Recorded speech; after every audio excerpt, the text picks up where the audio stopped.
Ақан серінің әнші Ғазизға қайтайын құлагерім қолдан кетті, дұшпанның қастығынан қаза жетті. Асына Сағынайдың апарғанда Жүсібі Батыраштың қағып өт. Батыраштың көк көзден тараған ұрпақтардың айтуынша өлеңдегі Жүсіп Батырашұлы Батыраштың Сағынай асына барған ұлы екен. Жүсіп өлерден азақ бұрын туыстары барып, құлагер туралы шындықты сұраған. Яғни Жүсіп өлгенше басқалар түгілі өз туыстары құлагердің өлімін Жүсіптен көрген ғой. Әкеміз құлагердің басын шабам деп ұрпағының басын балтамен шаба беріпті деген сөзде Батыраштың баласынан қалған деген пікір бар ел ішінде. Батыраштың немересі Төкен Ақсақал құлагердің өлімін әкесі Жүсіптің өз әкесі Батыраштан көретінін талай рет айтыпты да. Ақан сері құлагердің өлімін Батырашұлы Жүсіптен көрсе, Жүсіп Батыраштың немересі Төкен Ақсақалдың айтқанындай, әкесінен көрсе, құлагерді өлтірткен Батыраш демеске амал жоқ. Кейбір зерттеушілер соңғы жылдары құлагерді өлтірген Батыраш емес десе, енді біреулері құлагер құнсыз кеткен, құлагерден құн алынбаған дейді. Құлагер құнсыз кетпеген. Ақан серінің өкіл әкесі Әлібек Батыр өзі бас болып, құлагердің құнын даулауға барған. Ауылдың елу жігіті, басшылары Ораз атаның баласы Ақбайпақ, Аңдағұл атаның ұрпағы Түрегелдіұлы Мұстафалар Батыраштың ауылын шауып құлагердің құны деп 200 жылқысын барымталап әкелген. Бұлардың артынан қуғыншы келмегенін, 200 жылқының елге сіңіп кеткенін Шұқыркөл ауылы әлі күнге аңыз қылып айтады. Десек те, мәшһүр Жүсіп біздің әулие шежірешіміз, әулие тарихшымыз бұл жөнінде не дейді? Ақан сері құлагер өлген соң, бұрынғы серілік мінезді қалдырып, көп бас қосқан ас, жиын тойға жүрмейтін, бармайтын болып, дүние махаббатынан мүлде көңілін суытты дейді Мәшекең.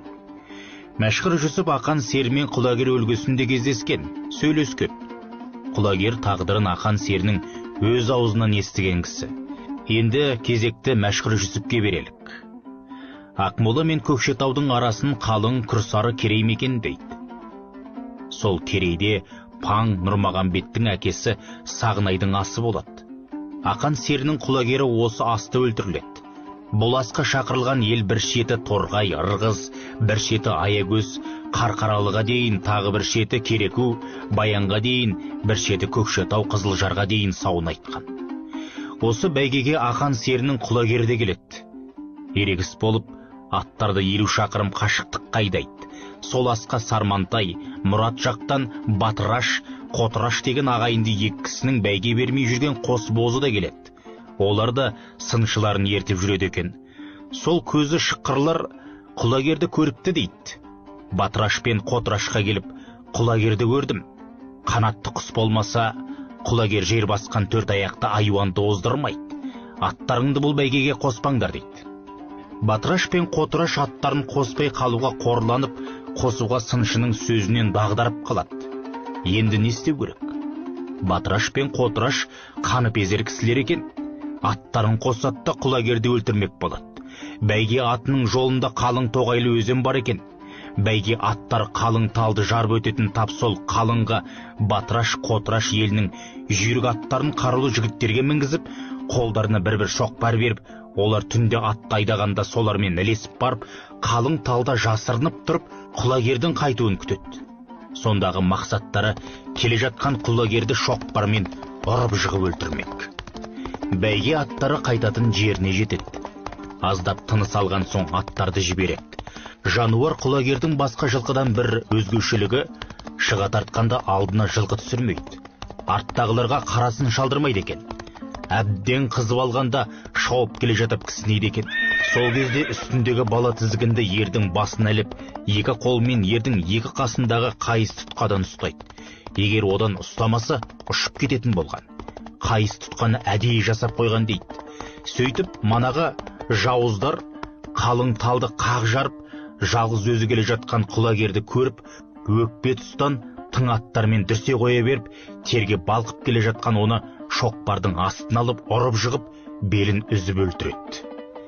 Бұл аста Батыраш пен Қотыраш теңдік бермейді. Ақан сері жылап кете барады. Сонымен Алтай, Қарпық, Атығай, Қарауыл елдері жиналып, қорлыққа шыдамай тарақты Боранбай биге келеді. Боранбай оларға: барыңдар, барғанда жау болып бармаңдар, туысқан қалыппен барыңдар. Түбінде жауласуларын қашпас, кәдімгі батыраш қотыраш болса, керазуға салып жүре жауап берер. Бір барып алдынан өтіңдір, кінә соған аусын. Ант аумай, ат шаппайды деген дейді. Аз адаммен Алтай Қарпық, Атығай, Қарауылдың билері Сармантай, Батыраш, Қотырашқа барады. Барғандарға батыраш қотыраш теңдік бермей, дағдылы керазулықтарына салып сөз ұстатпайды. Қайтар жолда Боранбайға соғады. Болған әңгімені сұрайды. Боранбай қынжылып: әттеген-ай, алты арыс орта жүздің арасында мынандай ұлы дүбір болды дегенді естіген жоқ едік. Мына батыраш пен қотыраш елдің ұйытқысын бұзайын деген екен депті. Мұнан кейін Алтай Қарпықтың еліне 1000 жарым кісі аттанып, Батыраш пен Қотыраштың елін шауып, құлагерді өлтірген елдің 2 адамын өлтіріпті. Батыраш Қотыраш Ақмола мен Көкшетаудың арасындағы қалың кереге ат шаптырып, көмекке шақырады. Бұған Сағынайдың Нұрмағамбеті: біз бармаймыз, менің әкемнің астында бүлік шығарып, жазықсыз жануардың қанын төкті. Тілімді алса Ақсары, Күрсары, Матақай, Самай елдері Батыраш Қотыраштың бұл бәлесіне қосылмайды депті. Сонымен керейді ерте алмаған Батыраш Қотыраш Боранбайға хабар салады: Алтай Қарпық, Атығай, Қарауылмен арамызға билігіңді айтып, бізді тындыр дейді. Боранбай мақұл деп, қар кетіп, мамыр туа, Көкшетаудың күнгей бетіне даулы екел үй тіксін, сол жерде 6 арыс орта жүздің билерінің басы қосылсын деген. Айтқан күнге үй тігіліп, әр рудың билері жиналыпты. Екі жақ дауласып болғаннан кейін осы дауға Боранбай мынандай билік айтыпты: тұлпар мен сұңқарға баға жоқ, тұлпардың құны тұлыбы толған тіллә болады. Сондай тұлпарды өлтірген 2 адамға құн жоқ. Батыраш, Қотыраштың қос бозы екеуі 2 жылқының орнына құлагердің құнына төленеді дейді. Осы билікті 6 арыстың билері қос бозды құлагердің құнына берілсін дегені әділ билік болды деп тарқасыпты. Мұнан соң тентек телі тыйылып, ел арасындағы зорлық зомбылық тоқтапты. Мұсатай ғалым. Оқыған Қуат Ахметжанов.